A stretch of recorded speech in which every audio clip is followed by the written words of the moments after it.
Hi, folks. Thank you for joining us on this edition here of Public Affairs. I am your host. My name is John Peterson. On this edition, we are talking to the mayor of Marion, Mr. Schertzer, and we do this on a regular basis. So, Mr. Mayor, number one, thank you for coming. Well, thank you. I guess this is the Christmas edition of Public Affairs. Apparently so. Might be able to see the Christmas trees over our shoulders as we do different shots here. But and there's no snow on the ground outside. Ah, that's true. That'd be a great Christmas, wouldn't it? No snow. Yeah. Anyhow, so when you and I were talking about these various issues, I know that the audience is going to get a great good out of the discussion this morning. This afternoon. And so the first thing that we talked about, first of all, we talked about this yard waste. We talked about that last month, and it was talking about, when you were going to have to shut down, obviously for weather-related reasons and other reasons. Well, that time has come and gone. So yard waste, if people have yard waste of some kind out there, what's their options? Well, that's right. We did talk about it last month, and I thought it important to talk about it again in this month's edition because on December the 6th of this year, we said that we were going to stop doing leaf collection and yard waste collection, which we really do at about the same time every year. The problem is that we're still continuing to get phone calls when it comes to those two services. And I wanted to be very clear and let the viewers understand that when it comes to leaf collection, we have to make the transition from picking up leaves to snow and ice, because even though there's no snow on the ground behind us, there is snow on the ground outside right now. So that's why we stop leaf collection at the time that we do. We need the manpower for snow and ice, and then potholes will start up very soon. We need the equipment for snow and ice. Yes. So we're unable to continue to do leaf collection at this time of the year. Now, when it comes to yard waste, if you bag it up and you happen to have some still left at your house or in your garage, if you call our garage, the city garage that is, we can do a special pickup for something like that. Now, we may not come out and get it the very next day when you call because actually we're, as I said, busy doing other things at this particular time. But if you call the garage, and if nobody answers the phone, because I hear this a lot, leave a message. Leave your name, leave your address, your reason for calling, and we'll put you on the list to pick up your yard waste. Now, we don't want to continue to do it all winter long, but we will work with you here in the next few days that are left in 2019 to make sure that we get that yard waste collected for you. Unfortunately, the leaves may have to wait until later on in the spring because we just can't do it right now. Very, very good, very thorough, very complete. Next subject, you have the Marion City Police, at least, has had a code enforcement officer on duty for most of this year and been very active and been very successful. Where is that code enforcement picture now? Well, and as we have started to prepare for 2020 and what we want to do and the success that we've had this year in our code enforcement or our environmental codes enforcement using Officer Casey Thomas of the Marion City Police Department, we have been tracking, and actually he's been keeping statistics on how many junk cars he has helped our citizens remove from our residential neighborhoods, how many abandoned tires he has helped get removed with Marion Public Health and our residents. So we're starting to see a really impactful program taking place, and we're actually looking at making sure that he has the tools that he needs to continue to be successful in 2020. So we're looking at a way that we can bring on another police officer to do the same thing that Casey has been doing. And also, he is so burdened now with paperwork that we're looking for somebody who has a background in this type of work to kind of assist him when it comes to investigations or going out and taking pictures of a house that has fallen into such disrepair that it's causing a blight on the neighborhood. And the reason that we do this as cleaning up our neighborhoods, first of all, this is what we have heard from our residents. This is what you've asked us to do. I've heard this from City Council. And also it raises the value of a neighborhood when we can remove the blight from a neighborhood. So we want to build on the success of 2020 and the environmental codes or in the Code Enforcement Division, and make sure that we have the resources there to continue to do the good work. In that same division or department, if you will, that's where we use the grass and weed guys. And I say guys because the 3 guys that do grass and weed in the warmer months, they're out mowing the lawns of an abandoned home where the grass has gotten too tall. But we can now keep them on a little bit longer in the year because they're seasonal part-timers. They're not year-round employees. But if we can keep them before and after the grass mowing season begins, then we can use them to get into the properties to clean up some of the refuse and trash that has accumulated around some of the abandoned homes that we've seen in some of our neighborhoods. I particularly was noticing what you said, that the net effect of the code enforcement here, and I mean, obviously the citizens have asked for it, but the net effect of having it is protecting our property values. Yeah, that's right. And the bottom line is this: nobody wants to live beside one of these properties that's abandoned, falling into disrepair, and has 3, 4, or even 5 junk cars in the backyard. Yes. With weeds growing up around them. That degrades the value of your property, and that is why it's necessary to have such a program in place in the city of Marion. Thank you very much. Thank you. So Lincoln Park has a stadium, and it's old, and some would say it needs to have some tender loving care applied to it. Can you comment on that subject? Yeah, and I guess the main reason I wanted to touch on this is every other Wednesday, I think it's the first and third Wednesday of the month, I meet with all the department heads in a staff meeting, and the department heads kind of go around and tell us what they're doing and what's going on in their departments, so I can keep my finger on the pulse of what the department heads are doing for you, the residents of Marion. And Mike Cheney of the Parks Department reported on, we know that we've received the capital grant from the state of Ohio to do restoration on the stadium at Lincoln Park. And this is part of Restore the Glory, which was a program created from one of the leadership classes from the Marion Chamber of Commerce. And so we know that we're going to have to start the renovation process of the stadium as soon as the weather breaks in the spring of 2020.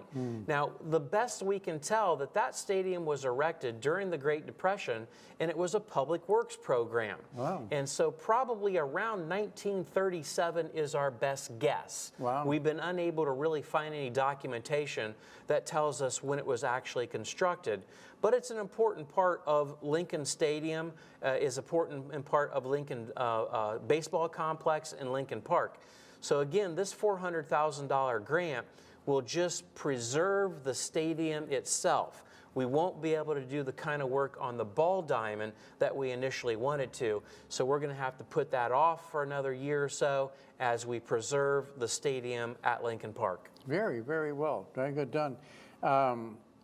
So we are here in the waning days, if you will, of 2019 in late December, mid-December, I guess. So we talked before about a upcoming budget and the work that's been done on it, and there's going to be a significant number of new city council people that are going to be voting on that. So the process of preparing and inaugurating, if you will, a budget, can you comment on that? Well, we actually start very early in the calendar year, and we do an annual budget at local government levels where the state does a biannual budget every 2 years. Here locally, we start preparing the next year's budget in about June or July with what we call a preliminary budget, which has to be submitted to the County Budget Commission. So that tells us how much revenue that we're going to get from various forms of revenue streams that flow in from the state of Ohio. They pass through the county government, and then they come over to the city government. So we started the process of the 2020 budget in June or July, and then we really get serious in the late fall, usually about October. The department heads start meeting with their leadership, whether it's the safety director, the service director, or the public works director, depending on where a department falls under the jurisdiction of those three people. And so that budget is put together, and a lot of cooperation with the city auditor in that process, because the city auditor does a revenue projection for the preceding year. So it gives us a baseline of how much revenue do we think that will be collected in next year's budget cycle. So we craft that budget around that revenue projection. Most of our revenue, as we've talked many times before, comes from an earned income tax. But we also get other sources of revenue, again, as I said, passed through the county government from the state of Ohio. And so we have about a $56 million budget in total with all of the departments. And it went for its first reading in the first council meeting of December. We had the second reading just the other night on a Monday night council meeting. And then the third reading and then passage will take place on January 1st. So when we look at our $56 million budget, though, we sometimes tend to break it down into two separate sections based upon the revenues that we get. We have what we call the general fund portion of the budget, and that funds our two biggest departments, which are police and fire department. And that's about an $18 million general fund budget, and about $6 million for police and $6 million for fire. So you can see, of $18 million in the general fund, the vast majority of that, $12 million, goes to our safety forces. The rest of it goes to fund things like the senior center, the transit department, parks and recreation, the airport commission, engineering, the mayor's office, and those types of departments, the auditor's office. And then we have what we call the enterprise funds, and that's part of the $56 million as well. But the enterprise fund departments are your sanitation department, your street department, your wastewater treatment plant, and utility billing. That revenue comes from the residents who pay their city utility bills. So when we collect your trash, you pay a sanitation portion on that bill, and it supports the sanitation department. When you pay your sewer bill, it supports the wastewater treatment plant and all the things that go along with that. So that's kind of how we break down our municipal budget: enterprise, general fund, put it all together, and then it's voted on by city council. In this case, because we had an election year, the new council will vote on it on January 1st. So there are 5 members of council right now that will not be voting on the budget because they will not be coming back as new elected officials or incumbent reappointed or elected officials. So those 5 new people are going to get their feet wet quick. That's right. They will. And many of them have been attending the meetings, which is a good thing. We talked about that, didn't we? Right. Exactly. Yeah. First of all, I want to thank you, because that's one of the most clear, concise answers to a question like the one I had, which is probably a little bit general, but that was a very precise answer to that general question. Thank you. So you just alluded to the fact that on January 1st, there's going to be a swearing-in ceremony of the new city council people. Can you elaborate on that subject? Sure, I can. So as I said, every 2 years there's a council that's sworn in, because we have council elections every 2 years. Every 4 years we elect a mayor, an auditor, and a law director. So all 3 of those were up for re-election this year, as well as everybody on city council. So we'll do a swearing-in ceremony on January 1st at noon in council chambers, which is also, we share with the Marion Municipal Court. And the only item on the agenda will be the passage of the 2020 budget. So council members from this term helped prepare the budget and ask questions, but many of them will not get to vote on the 2020 budget because, as I said, 5 of them either chose not to run for office or didn't get reelected. So we'll have all the new council members vote on the 2020 budget. And we only do this every other year on January the 1st when we swear in a new council. And the interesting thing that you said was that some of the new people have been attending the council meetings. In other words, they're not exactly uninformed. Well, we certainly hope not. They've all been provided with the 2020 budget. In fact, today, before I came here, one of the council members-elect has already asked questions about the budget.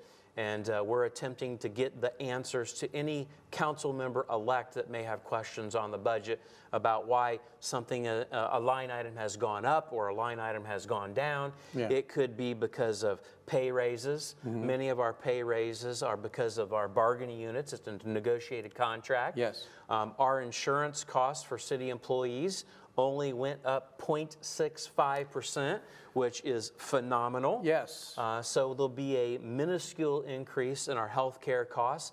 But things like your utilities go up a little bit every year. Yeah. Let's face it, your cable bill goes up every year. So does your light bill, your gas bill, your water bill. And the city pays all of those bills in the various departments that we have. So we have to take all those things into consideration. So the budget is always increasing because the cost of doing business and the cost of the city providing a service is going up.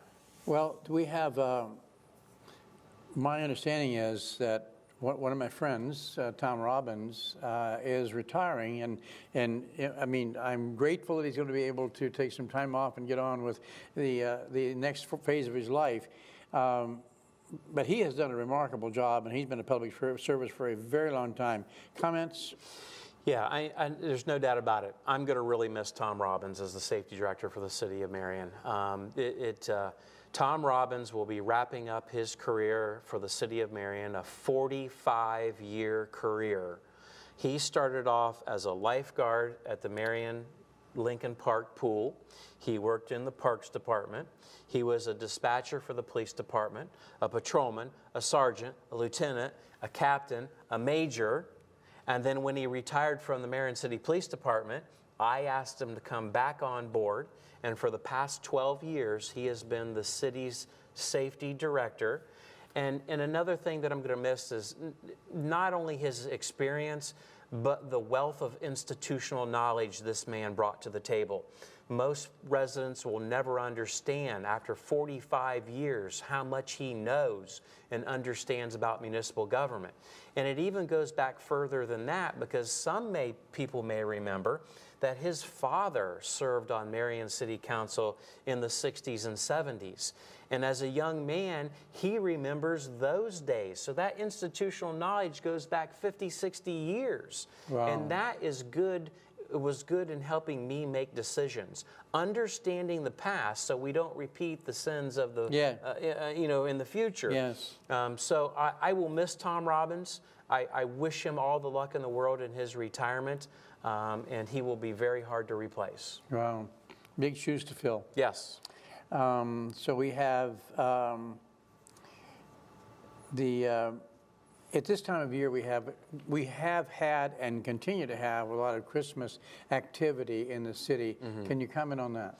Well, we always like to say that the first Saturday of December is either the official or unofficial kickoff of the holiday season. Yeah. And we started off here in Marion, Ohio with the Peanut Push, the Christmas parade downtown, and a show at the Palace Theater, which is, Marionites are in the Christmas pageant at the Palace Theater. Yeah. So that's our kickoff. We had a great day on December 7th, kicking off the holiday season. We started off with the Peanut Push, which has been on more than off for the past 50 years. Many people may remember Charlie Evers, who started it as a fundraiser for Christmas Clearinghouse so many years ago. I have participated in the peanut push ever since I've been in elective office. I even started when I was a teacher, before I was elected to city council. So I just think it's a good way to start off the Christmas season, to raise money for an important charity in our community, and I was very happy to be a part of it. A lot of people will ask me sometimes, is it a requirement for the mayor to be in the peanut push? Technically, no, but yes, it is. So every mayor should be in the peanut push. And then I helped kick off the Christmas parade with Downtown Marion Inc. And then there are all these Christmas receptions. You know, the Marion Community Foundation puts on a really grand one. Downtown Marion Inc. had one. The CPAAA, they had their Christmas dinner in the lobby of City Hall a couple weeks ago, or a week ago, I guess. So all these Christmas activities taking place. It's just a joyful, festive time in Marion. And I was talking to one of our police officers, and the giving that we have seen to the Marion City Police Department is astonishing. We had a lady that brought in 2 pallets of brand new toys for the police department to distribute. And then they do Shop with a Cop the first Saturday of December. Huge success.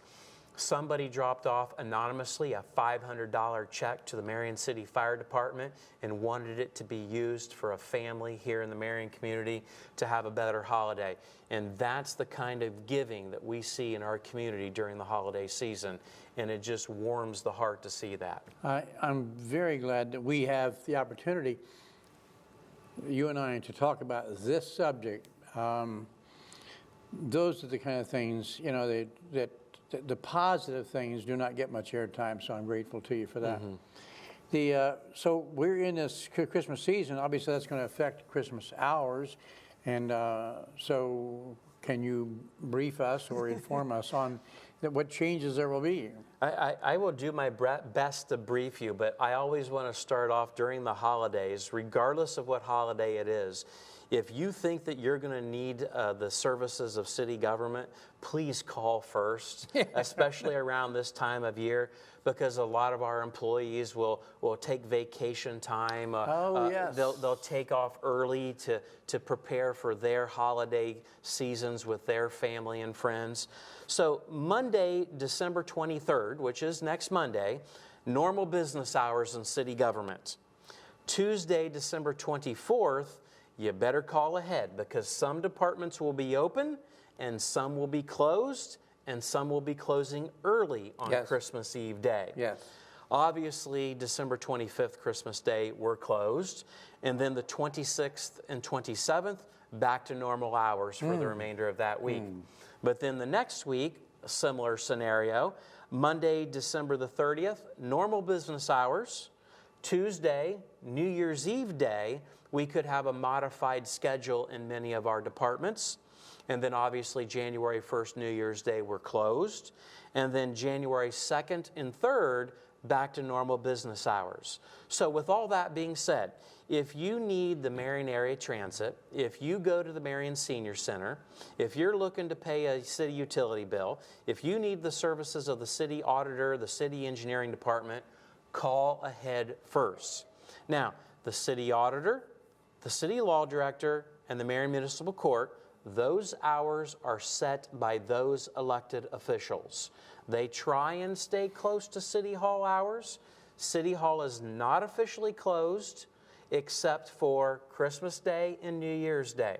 It's up to the department heads and the employees if they want to close early on Christmas Eve Day or New Year's Eve Day. They have to use their vacation time to close the department down. Okay. So the hours are varied and scattered. Yeah. So pay attention and call City Hall. Yeah, very, very good. So you said something there I want to pick up on, and that is, you said earlier that the swearing-in ceremony is on January 1st, and then you said that, you know, the city offices are closed. Well, obviously, there's got to be some activity going on, so there is a swearing ceremony irrespective of the fact it's done on New Year's Day. Correct. The offices will be closed. The clerk of council, who will kind of oversee logistically the swearing-in ceremony, will be there. So the front doors of City Hall will be open. That's a very good point. For family and friends to attend. the swearing-in ceremonies. Again, it's at noon. It's on the second floor of City Hall. The council members will be sworn in, the mayor, the auditor, and the, who am I forgetting? The law director will be sworn in. Yes. And then they will open up the council meeting like we do every council meeting. And then there is one item on the agenda, which is the passage of the 2020 budget. Now, they may at that time also do what they call reorganize city council, because council has to elect a clerk of council. And so they'll do that first, because the clerk of council really kind of runs the meeting with the council president. Yeah. So they'll elect a clerk of council. They may do committee assignments. I've seen them do it both ways. They'll do committee assignments that day at that meeting in the reorganization portion, or they may wait until another week or so and talk to other council members to see what committees they might be interested in being a part of. But that committee assignment is done by the President Pro Temp of City Council, which will also be elected on that day. And the person who actually does the swearing in? I believe it's going to be Judge Ballinger of the Marion Municipal Court. She will swear all of the council members in, and then she'll do myself, the auditor-elect, and Law Director Russell. So anyone that wants to, like for civics lessons, whatever, Sure, might want to be able to go down there, the door's open, come on in, et cetera, second floor, et cetera. So we're almost out of time here, but we're also at the end of a very, very busy and prosperous year. Any thoughts and comments as we close down? Well, I look forward to 2020. There's some exciting things happening in our community right now, and I want to continue the excitement and the good things that are happening. But at the same time, we'll continue to work on the things that we need to work on. We'll pay special attention to those things. We'll do our level best to make sure that our safety forces are appropriately staffed and equipped. But that all comes down to that 2020 budget that I just mentioned. But, you know, this is the time of the year where, you know, it's the holiday season. Yes. By the way, John, do you have your Christmas shopping done yet? No. No. Not all. That makes two of us have not started Christmas shopping yet. Not even done the first gift. I can tell you that at my familial structure, et cetera, it is not near as difficult as it was in years gone by. So we'll be able to handle that. I don't know about you, but I do not look forward to Christmas shopping. I don't I'm either. a gift card guy. Yeah, very impersonal. I get it, but I'm a gift card guy. Either gift card or check, you know, one of the, depending on, you know, who it is, or cash. You know, my grandkids, they get cash because it's easier for them, you know, I just think like that. But anyhow. Well, with all that being said, I do want to take a moment to wish all the viewers and all the residents of the city of Marion a Merry Christmas and a safe and happy New Year. And I hope you look forward to 2020 as much as I do. Yes.